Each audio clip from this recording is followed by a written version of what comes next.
Es un tema cultural. André Malraux decía, el pueblo tiene el gobierno que se le parece, no que se merece.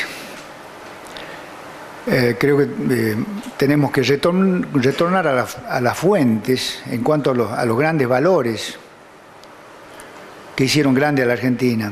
Somos un país adolescente. Fíjense, la Corte Suprema de Justicia tiene 150 años, apenas 150 años. Hay una persona hoy puede llegar a 113 años.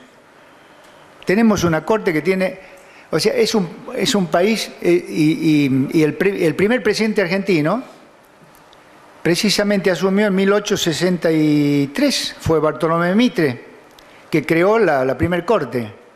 Somos un pueblo adolescente, una nación adolescente, y como todo adolescente, somos difíciles, porque nos falta mucha madurez, no tenemos demasiada historia, estamos viviendo más el presente, la historia nos pesa poco. Entonces, yo no creo que sea sencillo cambiar y mejorar de golpe, ¿no?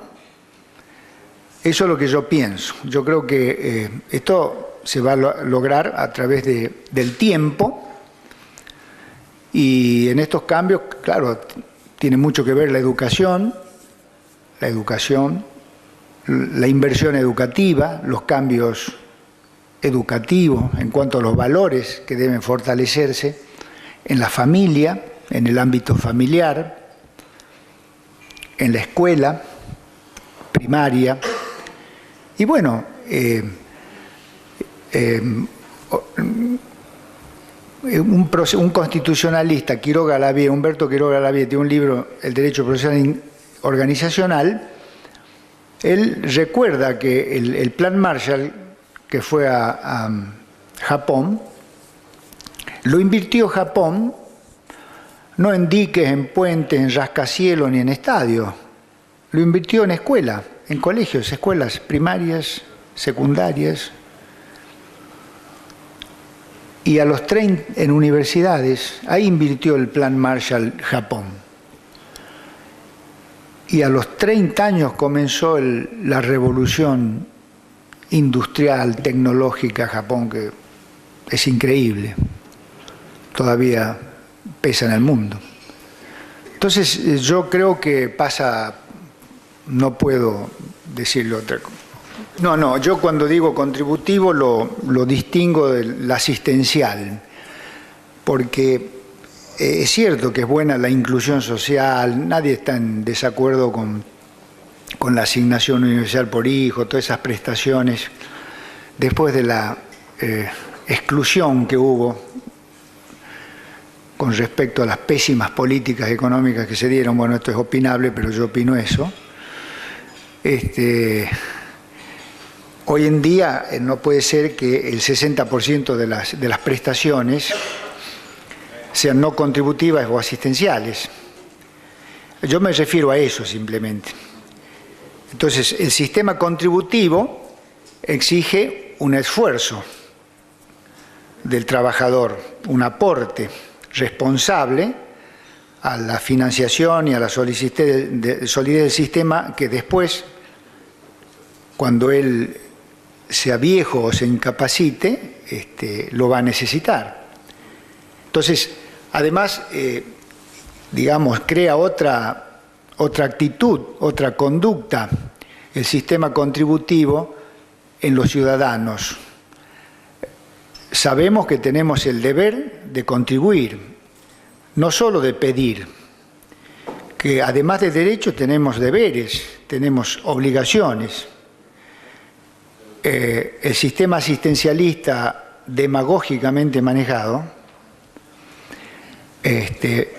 pervierte esos valores, y eso es contraproducente para la nación, que en definitiva se termina el sector que produce y que trabaja y que se esfuerza y que se capacita financiando a otro sector social que cómodamente recibe prestaciones pudiendo trabajar. Porque al fin y al cabo el derecho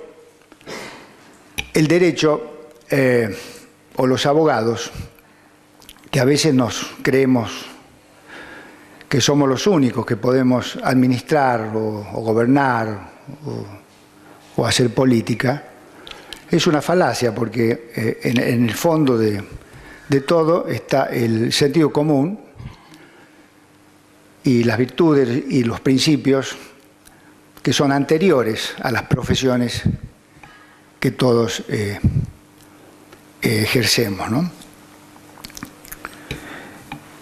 Y el sistema, fíjense, profesional de las cajas profesionales nos plantea un problema, además, la fortaleza del sistema de las cajas profesionales se manifiesta y sale a la luz frente a un sistema federal debilitado, donde existe un Estado central consolidado desde siempre, casi autoritario.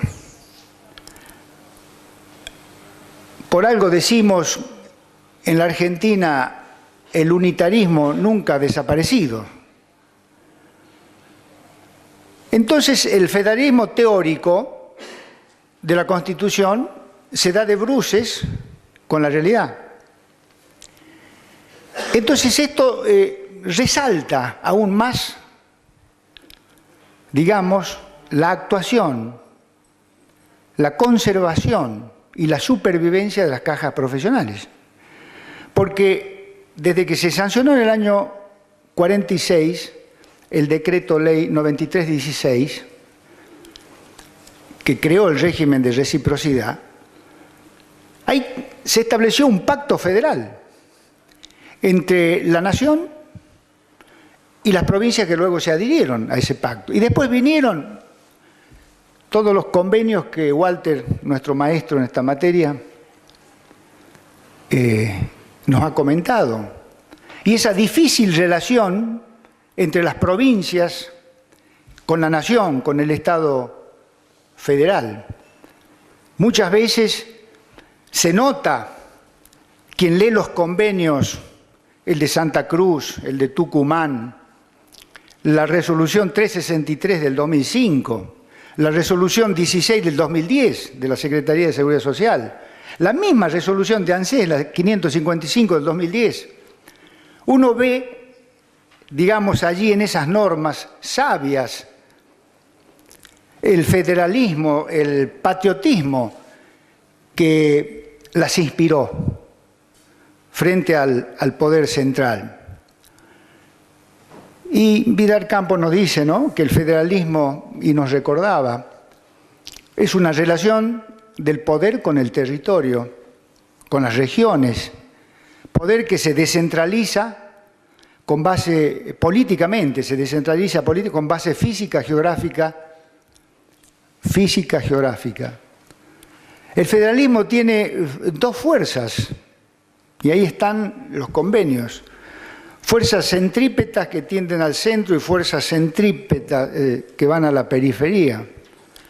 Hay una compensación de esas fuerzas que van al centro con las fuerzas que van a la periferia.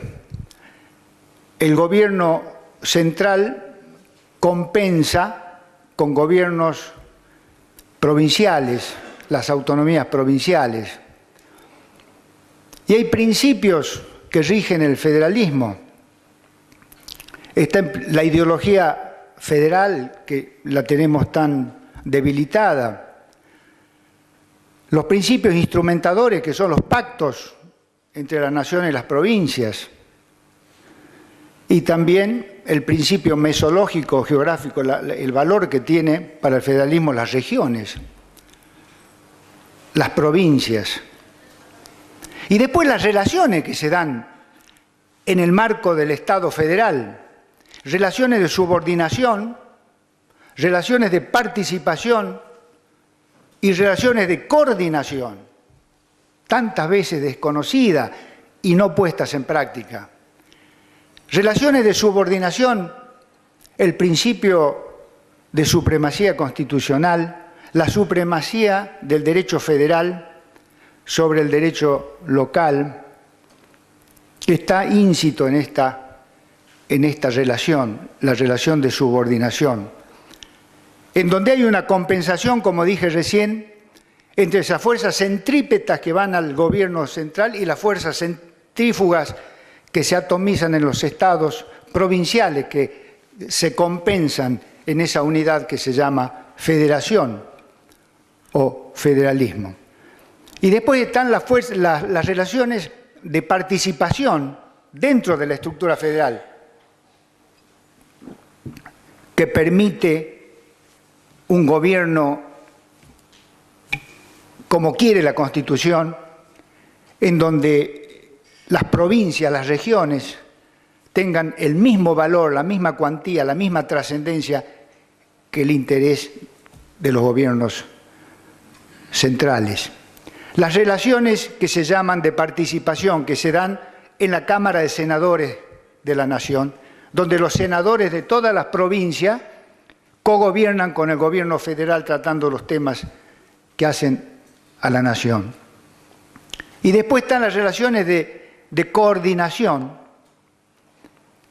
que hacen a la estructura federal y que tiene como principio el artículo 121 de la Constitución Nacional, que habla de las facultades reservadas de las provincias que no han transferido al gobierno nacional. Y acá tiene que ver el reparto, la distribución de competencias en materia de impuestos, competencias excepcionales, impuestos directos, competencias concurrentes, impuestos internos, competencias compartidas, por ejemplo, entre la nación y las provincias, creación de la capital federal, creación de provincias, de nuevas regiones. En ese marco de la estructura federal se da la relación de las cajas profesionales o la coordinadora de cajas profesionales con la nación. Y yo no voy a entrar en este tema que ustedes me podrían dar lección a mí, sobre la conveniencia del sistema instaurado por el decreto 9316 del 46 o el de la resolución 363 del 81, porque son dos sistemas de reciprocidad diferentes, absolutamente diferentes, pero complementarios, como dicen los estudiosos. Y además los convenios que se suman, los convenios intercajas profesionales, el de Tucumán, el de Santa Cruz, el convenio 49, del que hablaba Walter recién, que le daría menos facultades a la caja otorgante que el convenio 363 del 81, que sí le da facultades mucho más importantes a la caja otorgante.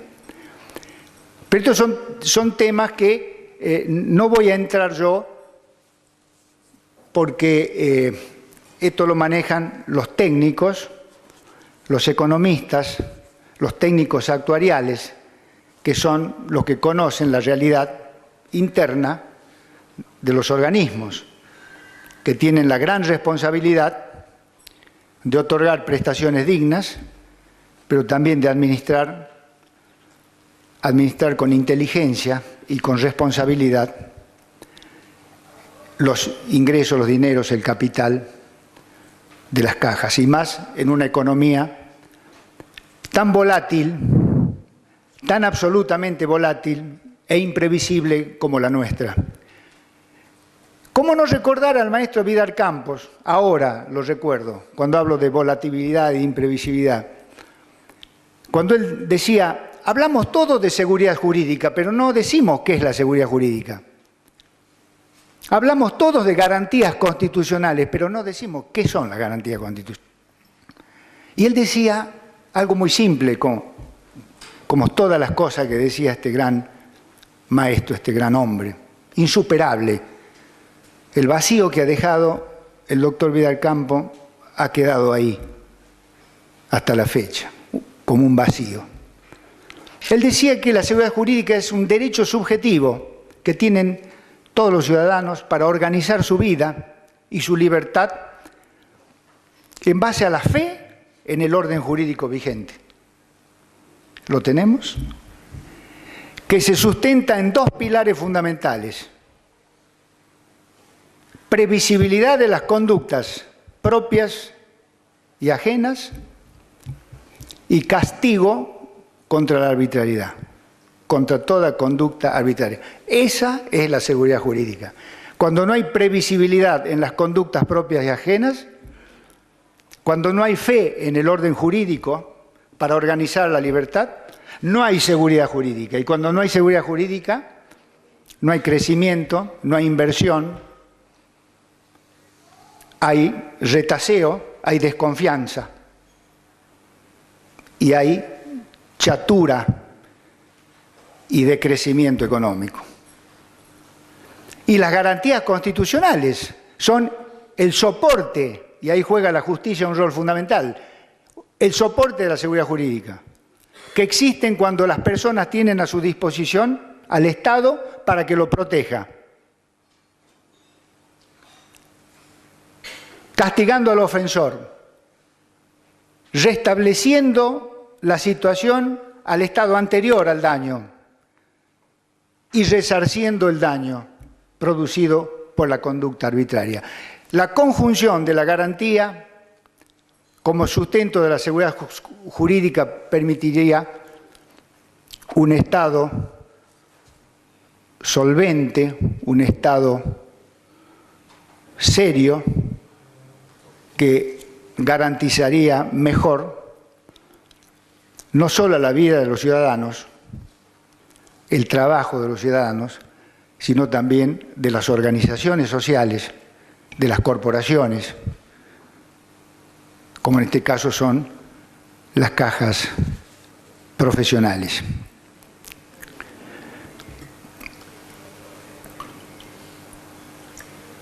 Y cuando hablamos de garantías constitucionales, tengo que hacerles una confesión como juez de la Cámara Federal de la Seguridad Social. Tengo una sensación, después de 25 años de juez de esa Cámara, que hemos fracasado como Tribunal de Justicia. Y es una sensación nada buena para una persona que ha peleado y seguirá peleando mientras tenga fuerzas por la Constitución. ¿Y por qué digo esto?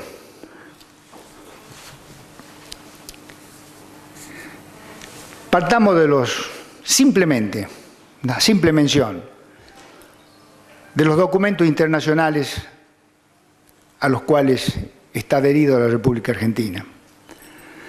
La Declaración Americana de los Derechos y Deberes del Hombre, marzo de 1948, tiene 65 años. ¿Qué memoria dirán ustedes? No, es que justamente nací en ese año yo. Declaración Americana de los Derechos y Deberes del Hombre. Toda persona tiene el derecho,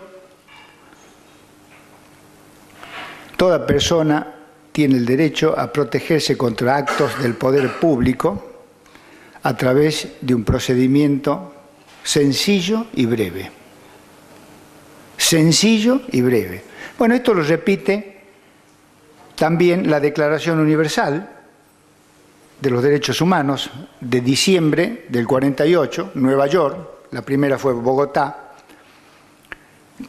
Toda persona tiene derecho, etcétera, a un procedimiento efectivo. El Pacto de San José de Costa Rica es mucho más rico en esto. Habla de las garantías judiciales y las garantías procesales.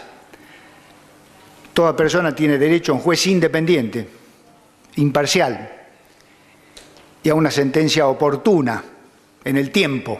Forma parte de la garantía del debido proceso la oportunidad de la sentencia.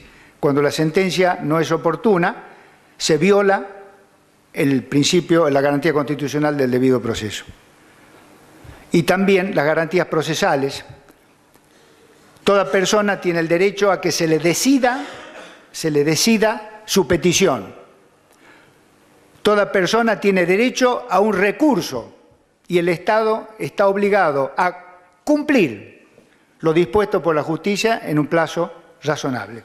Esos son los principios nucleares, judiciales y procesales que obligan a todos los estados que suscriben estos pactos. Y como dice Vidal Campos, el artículo 25 del pacto del cual estamos hablando, del Pacto de San José de Costa Rica, establece una obligatoriedad a todos los estados. Que los procedimientos tienen que ajustarse, ser proporcionales a las peticiones pretensiones o peticiones que se plantean en ellos. La medida de los procesos deben ser las pretensiones. Y estamos hablando nosotros de pretensiones sociales, pretensiones alimentarias, peticiones administrativas de esta naturaleza. Por eso las pretensiones de la seguridad social se les llama pretensiones prestacionales, porque todas apuntan a conseguir lograr una prestación de la seguridad social. Entonces, esto es lo que está fallando, porque en el orden federal, todas las causas previsionales se sustancian según las directivas del Código Procesal Civil y Comercial de la Nación. Esta es una aberración constitucional y convencional que viene existiendo desde el 30 de marzo de 1995 hasta el día de la fecha. Una pretensión previsional no puede sustanciarse en un proceso ordinario del Código Procesal Civil y Comercial de la Nación, como está aconteciendo en la actualidad. Y otra de los vicios constitucionales o patologías constitucionales que se advierten en nuestra materia, en el marco de las garantías procesales y judiciales mencionadas, es que el proceso previsional y las pretensiones previsionales o de la seguridad social, si ustedes quieren, mejor sería de la seguridad social, se canalizan en un ámbito que se llama la jurisdicción proteccional o de acompañamiento. Hay dos tipos de jurisdicciones: la jurisdicción proteccional y la jurisdicción dirimente. La dirimente es la civil, comercial, contencioso administrativa, donde el juez tiene otro rol y se disputan sobre patrimonios, sobre bienes. La jurisdicción donde se sustancian pretensiones alimentarias, previsionales, seguridad social, se llama jurisdicción proteccional o de acompañamiento, donde el juez tiene otro rol absolutamente diferente. ¿Y por qué? Espero no cansarlo con esto, pero esto es un problema central en lo que tiene que ver con la justicia. ¿Por qué? Nos hemos preguntado los abogados, ¿cuál es la materia de la que se ocupa el derecho de la seguridad social o el derecho procesal de la seguridad social? ¿Cuál es la materia? Sabemos la civil, la comercial. ¿Cuál es? Y ahí seguramente que no coincidiríamos. ¿Cuál es la materia? Fíjense, hay interacciones. En el derecho se simplifica todo en 4 interacciones. El hombre frente a la sociedad, regulada esta interacción por el estatuto personal, los derechos personalísimos. El hombre con la mujer, para formar una familia, derecho familiar. El hombre pactando con el hombre, contratos, obligaciones. El hombre frente al Estado, estatuto del poder, derecho político, derecho constitucional. Muy bien, ¿dónde ubicamos a la seguridad social, al derecho procesal? La realidad de la que se ocupa es una unidad psicosomática de naturaleza biológica y social, a la cual el orden jurídico le reconoce derechos y títulos que para ejercerlos plenamente necesitan estar capacitados física e intelectualmente. Es el hombre, la realidad sobre la que se ocupa o de la que se ocupa el derecho de la seguridad social o el derecho procesal, es el hombre como unidad psicosomática. ¿Y por qué la seguridad social, el derecho de la seguridad social, el derecho previsional, está tan mal visto o considerado un subderecho o un derecho Kelpers por los civilistas, por los administrativistas, por los procesalistas? Y yo no tengo dudas, porque el hombre en su dignidad también está mal visto, porque los derechos humanos y los derechos fundamentales de las personas no están bien tratados por los estados, por los gobiernos y en general en todos los ámbitos que podemos observar. Yo siempre digo con la frente alta, nos movemos en el derecho más excelente y más trascendente, el derecho de la seguridad social, porque tiene como materia prima la persona, el hombre. Es el derecho que jamás va a dejar de existir porque va a acompañar al hombre en toda su existencia, desde que nace hasta que se muere. La tarea que tenemos, todo lo que estamos peleando, luchando, aportando en el marco de la seguridad social, es enorme. Las desventajas son también enormes. Lo que hay que cambiar es muchísimo. Y tratando de tener siempre lo que yo repito reiteradamente. No dejemos que la seguridad social se contamine con la política partidaria. Sí, con la política, pero no con la política partidaria. Porque la seguridad social trasciende a la política partidaria. Es como la filosofía, la metafísica, está por encima de la política partidaria. Porque cuando acontece una contingencia patológica, biológica o económica social, nadie le pregunta al afectado de qué ideología es, de qué partido, de qué sexo, etc. Opera la seguridad social en el acto, sin formular esas preguntas.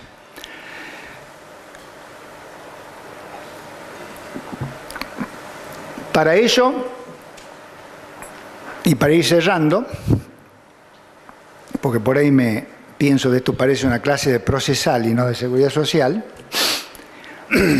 o de derecho constitucional, pero yo supongo que es interesante todos estos temas que estamos reflexionando, que nos elevan y quizás nos hacen pensar en un plano distinto al cotidiano y siempre es positivo. La enorme importancia que tiene la calidad personal y los valores de los operadores de la seguridad social. Los directivos de las cajas, los gerentes, en la administración de estas entidades tan importantes y que son un ejemplo, como dije recién, en una Argentina tan volátil, tan imprevisible. Han conservado la coherencia a través del tiempo y han cambiado las personas y sin embargo continúan fieles en su derrotero prestacional. Como la persona de quienes administran la justicia de la seguridad social y la justicia previsional. Fíjense, estamos conmemorando la muerte de Juan Bautista Alberdi, fue el Día del Abogado, el 29.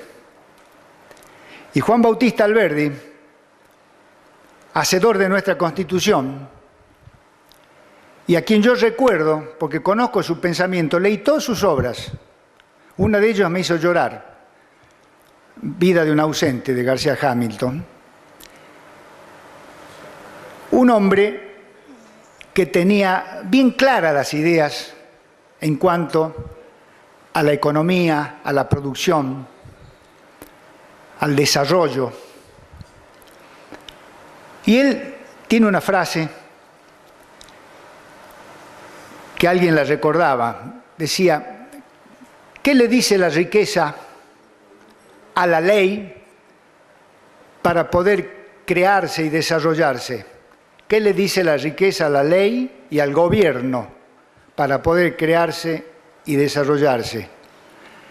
Y, como le decía el filósofo Diógenes a Alejandro Magno cuando se le acercó: por favor, no me haga sombra.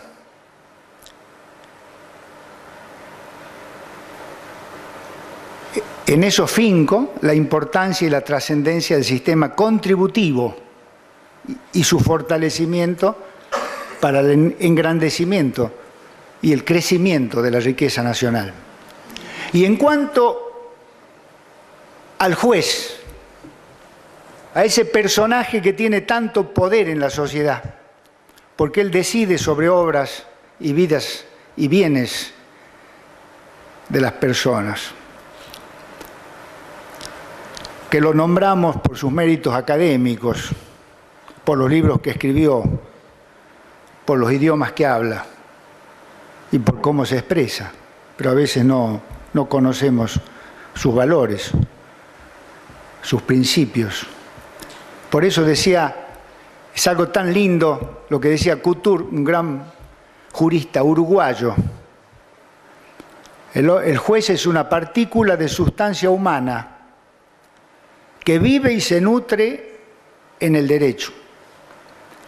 Si esa partícula de sustancia humana, que es el juez, tiene dignidad y jerarquía espiritual, el derecho tendrá, y la justicia también, dignidad y jerarquía espiritual. Pero si el juez como hombre cede ante sus debilidades, el derecho y la justicia cederán en su última y definitiva revelación.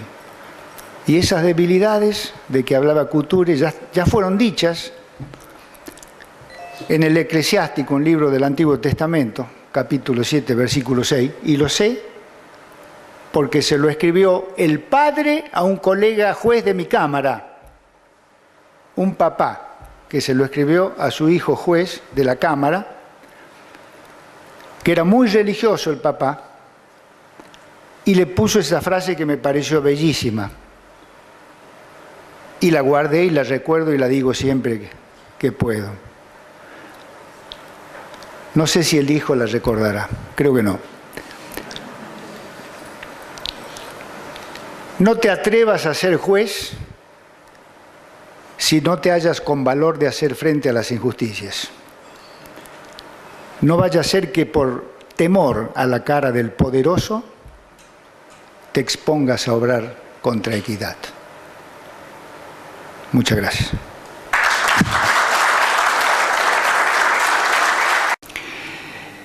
Sí, estuve casi toda mi vida profesional en la justicia, ¿no? Pero tratando de no corporativizarme en la corporación.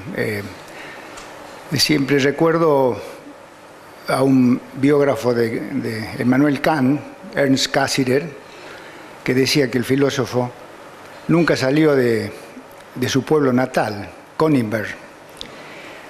Incluso rechazó la titularidad de la Cátedra de Filosofía de Berlín por no dejar su pueblo. pero hizo una descripción del Támesis que el que la lee no puede creer que no lo haya visto con sus propios ojos.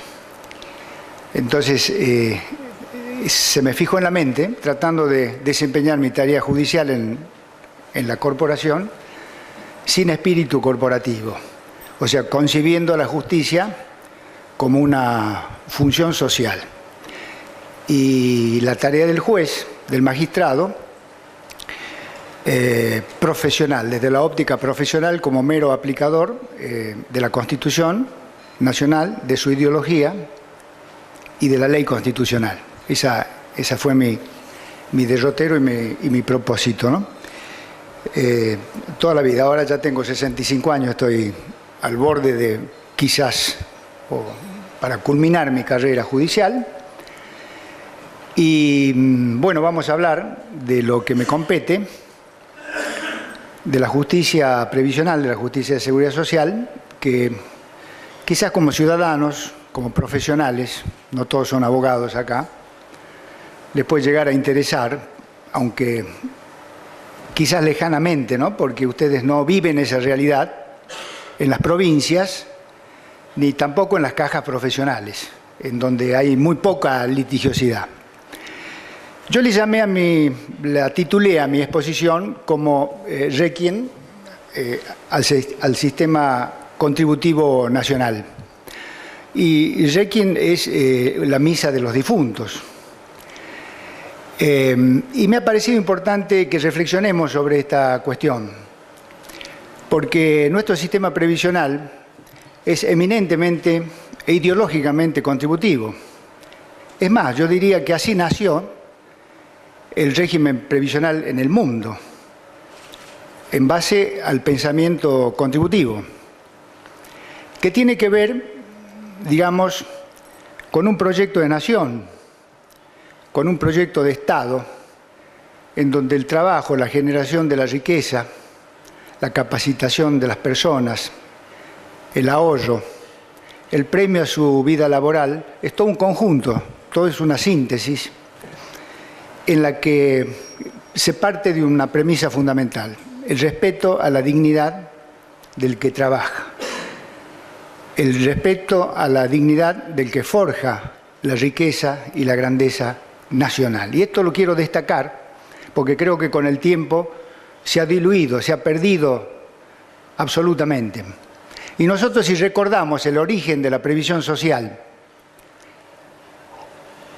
nos remontamos al siglo XIX, cuando Europa, convulsionada por el nacimiento de movimientos socialistas que pregonaban la lucha de clases, a partir de 1948, cuando sale el famoso manifiesto comunista de Engels y Marx, y a partir de la década del 60, de 1860, se funda la primera internacional, después la segunda internacional socialista y la Asociación Socialista de Trabajadores Alemanes. Entonces, la revolución industrial tiene un problema muy serio en su esencia, en su médula. Y el gran estadista que fue Otto von Bismarck, primer ministro de Prusia, se planteó este problema gravemente. Primero intentó la represión, pero inmediatamente, como todo gran estadista, se dio cuenta que este no era el método.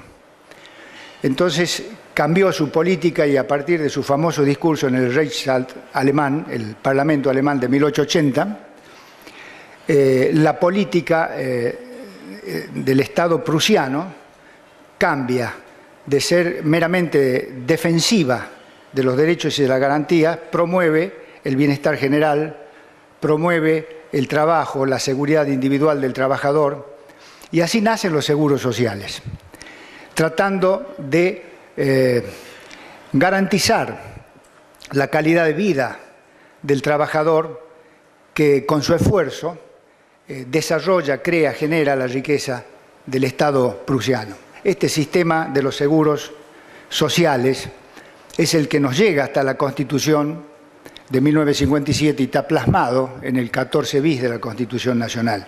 Yo creo que es está grabado con letras de molde en nuestra Carta Magna, esta premisa fundamental que yo la llamo ideológica de nuestra Constitución Nacional respecto al régimen previsional. Sabemos muy bien que este proyecto prusiano de los seguros sociales se expandió por el mundo, llegó hasta los Estados Unidos en la crisis del 30, con el acta famosa de seguridad social de Franklin Delano Roosevelt, que incluso cambia su política liberal por el estado de bienestar, el welfare state, y el New Deal, el nuevo trato, y se expanden todos los seguros sociales imitando el sistema prusiano por los Estados Unidos de América, tratando de proteger la dignidad del hombre que trabaja, de consolidar el sistema económico y evitar, digamos, lo que en definitiva sería lo más perjudicial para el sistema capitalista, dañar a las personas que precisamente forjan su engrandecimiento con su esfuerzo diario, que es el trabajador. Yo creo que es importante comparar el sistema prusiano contributivo con el sistema contrario desde el punto de vista ideológico, que es el sistema weberiano de William Henry Beveridge, que hizo el famoso informe a pedido del gobierno británico en el año 1941, que revolucionó la seguridad social en Inglaterra, pero fue diametralmente opuesta a la concepción y la ideología al sistema de los seguros sociales. Ahí nació el sistema asistencialista. La concepción de Beveridge era una prestación única para todo el mundo, trabajen o no trabajen. Prestación igualitaria, financiada por rentas generales, por el Estado, a diferencia de los seguros sociales que los financiaban los trabajadores con sus aportes y los empresarios o las empresas con las contribuciones. Estos dos paradigmas de seguridad social son los que se expandieron por el mundo, pero creo que en la Argentina llegó el de los seguros sociales. Por eso, si echamos una mirada al sistema contributivo nacional, hoy en día en la República Argentina, realmente es muy triste la conclusión que advertimos, que observamos o a la que llegamos. Yo creo que más temprano que tarde, algún gobierno, algún estadista va a tener que revertir esta situación y acomodar el sistema previsional argentino al dogma constitucional y fortalecer el espíritu contributivo que lo nutre. Y creo que para mí esto es absolutamente clave, por lo que dije recién. Premiar al trabajador que aporta, que se capacita, que contribuye con una prestación, con un beneficio que le permita mantener su nivel de vida, es lo más inteligente que puede hacer un gobierno a partir de la conducción de un estadista que se dé cuenta cuál es el camino para la grandeza de un país, para la grandeza de una nación. Yo he traído algunos números acá que fueron consignados por un gran previsionalista argentino que escribió un muy buen artículo, y creo que es interesante echarles un vistazo lo que pasa en la Argentina con el sistema previsional nacional. En el año 2011 se contabilizaban 6.500.000 prestaciones, de las cuales el 58%, casi el 60%, son sin aportes. El 42% son con aportes. La tasa de sustitución, lo sabemos muy bien, especialmente después de la reforma del 90, fue un desastre y sigue siéndola. Está en orden del 40 a 45%. Disminuye cuando los haberes son más altos. O sea, se castiga al que más trabaja, más produce, más contribuye, más se capacita en la vida.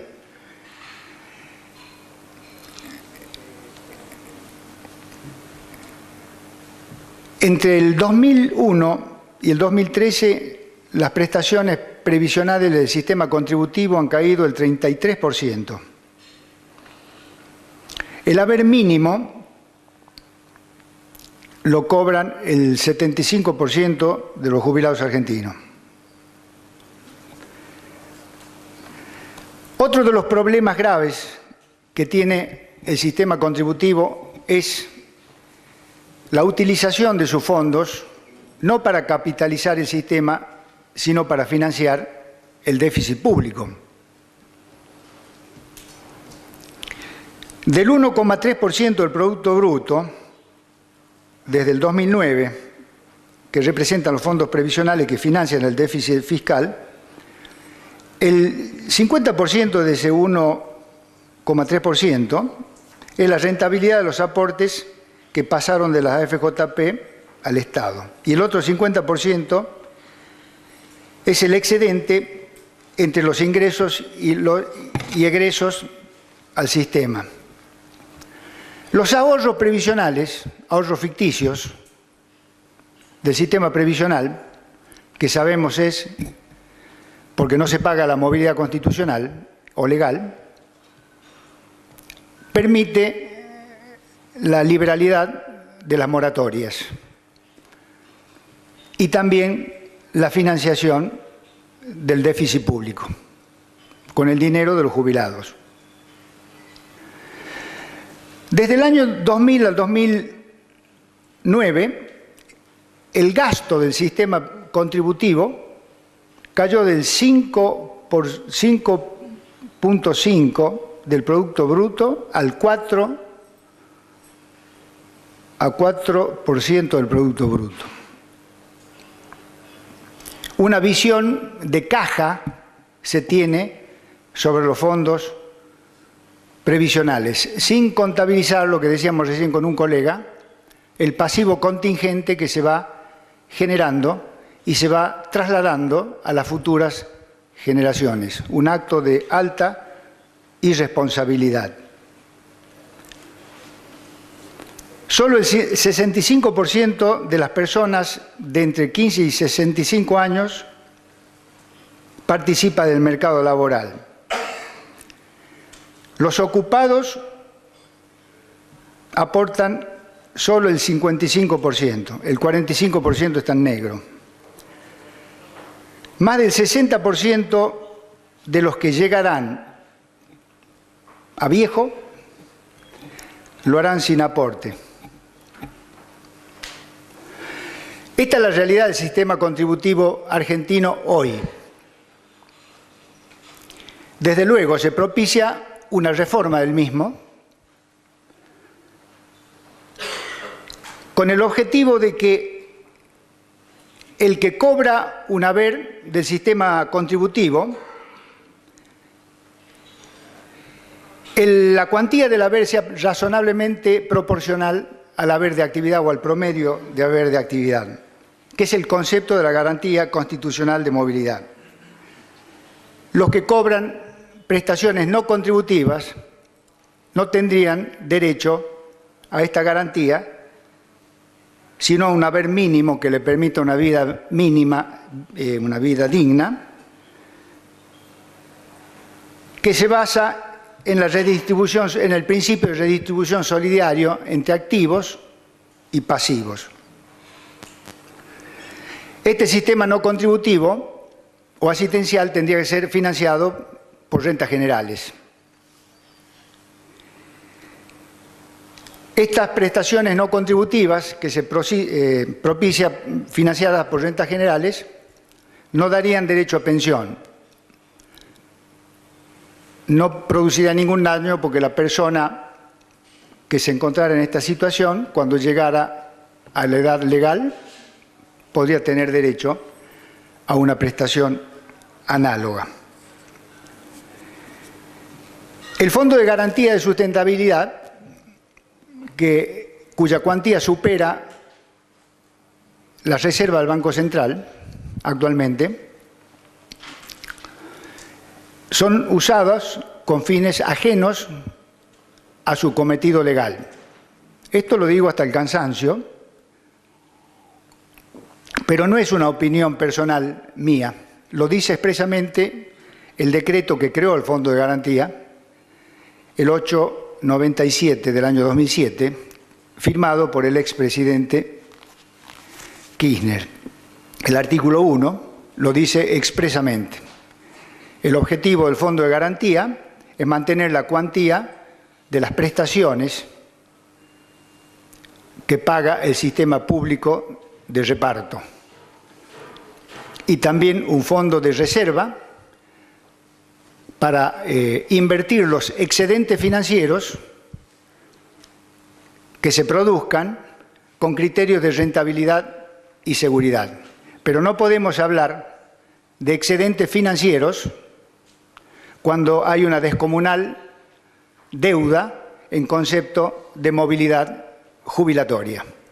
Esta deuda en concepto de movilidad jubilatoria, periodos 91-95, 2002-2006, permite, digamos, esta distorsión y en base a estos criterios de caja se considera que actualmente existen excedentes financieros que se destinan a otros ámbitos, como dije recién, ajenos a la seguridad social.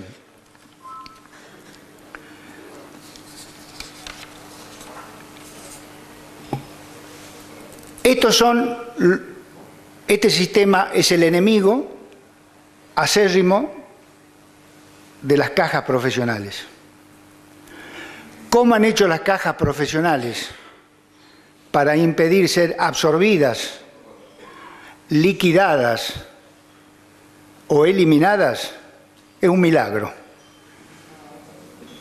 Es un milagro en la República Argentina, donde no existen los milagros, porque todo es posible acá.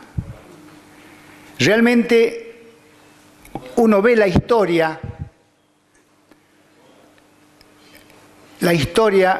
de las cajas profesionales, la labor extraordinaria del COFEPRES, a partir de su creación, que creo que fue en Tucumán, en 1980, en la reunión de Tucumán cuando se firmó el convenio en 1980,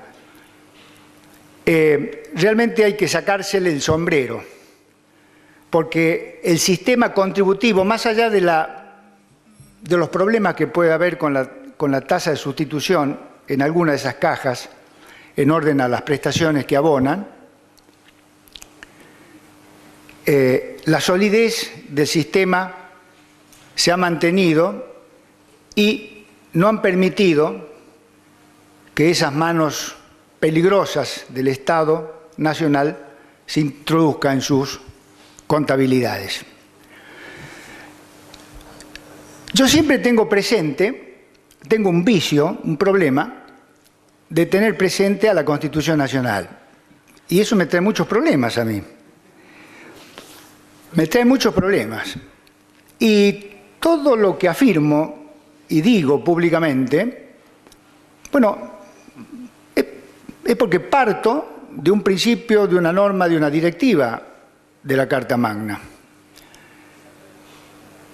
Y cualquiera que esté bien de la vista sabe que el 14 bis dice que la ley establecerá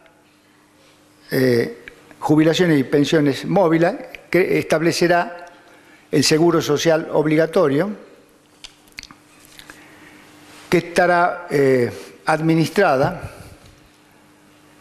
entidades provinciales y nacionales, yo las ubico a las cajas profesionales ahí, por los interesados con la participación del Estado. Qué increíble, ¿no? Eso lo dice el 14 bis de la Constitución Nacional, solo respetan las cajas profesionales.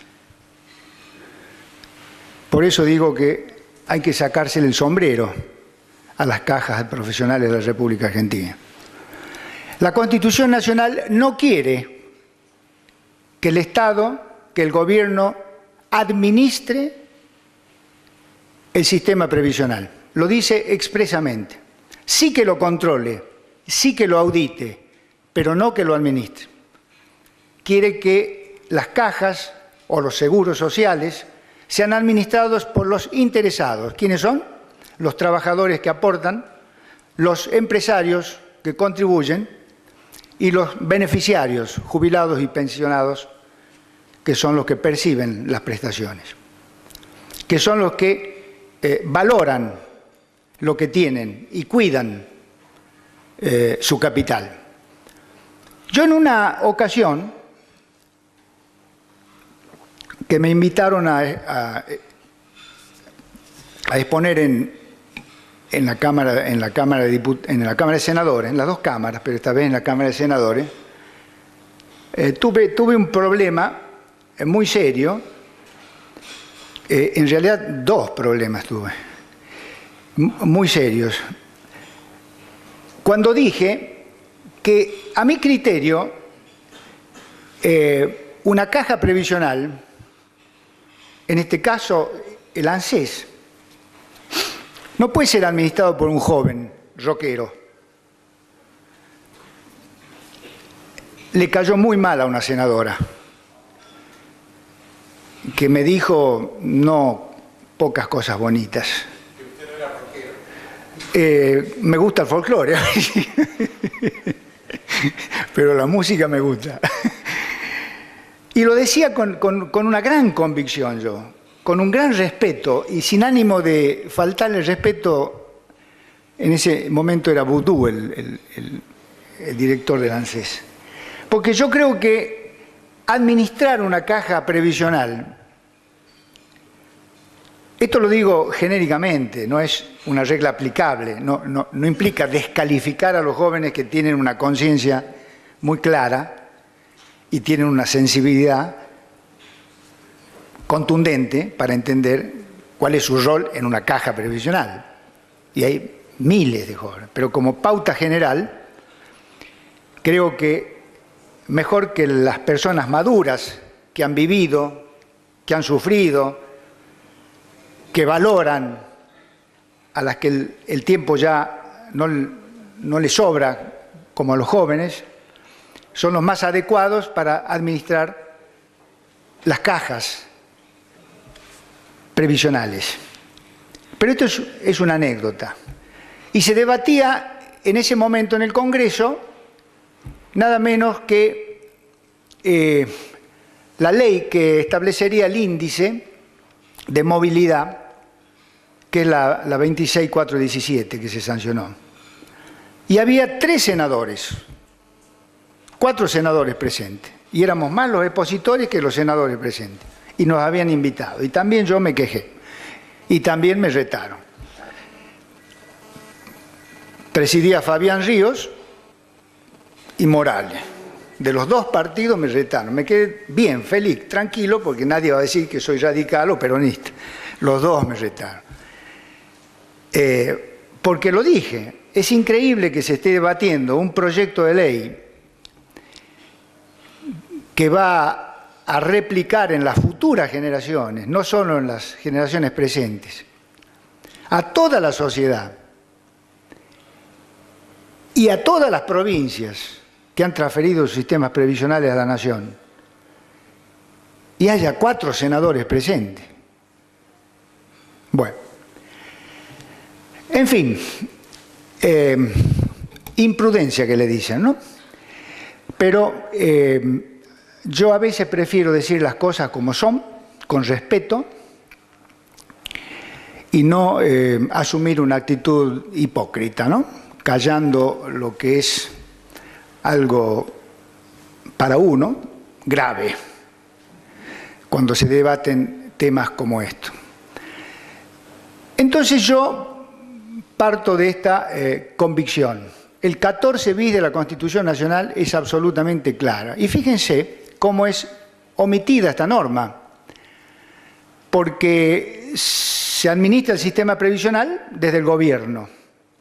Pero el problema es lo que todos sabemos, que los fondos previsionales son utilizados con fines partidarios, con fines políticos. Todos los gobiernos lo hacen y lo van a hacer. Por eso la Constitución o los constituyentes no comen vidrio cuando dice expresamente que las cajas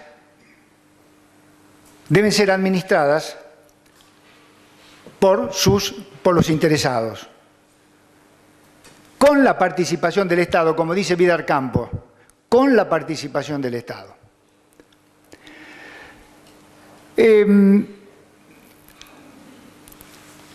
Esto lo digo auténticamente, no tengo motivos para ser imprudente con ustedes, sino al contrario.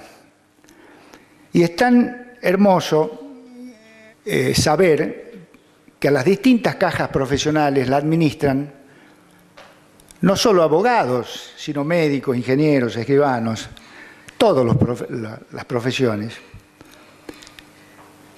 Da gusto ver que esto es así.